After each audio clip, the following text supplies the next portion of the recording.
ورسي د قیامت په ورځ با یو کس راوستل شي فیلقا فی النار نو به غورځول شي هغه کس ورته نو د خېټې نه به هغه کلمې راووځي او د به هغه خپلې کلمې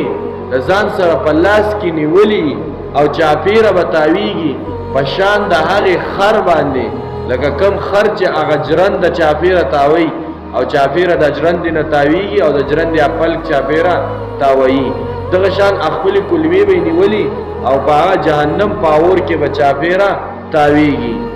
د دنه به جهنميان چاپیره راټول شي او دته وسوي دته به وی تا خو مونږ ته امر بالمعروف کو ته هغه سړی وي چې مونږ ته د نیکی دعوت راکو ایت هغه سړی نه چې تا مونږ ته څه کو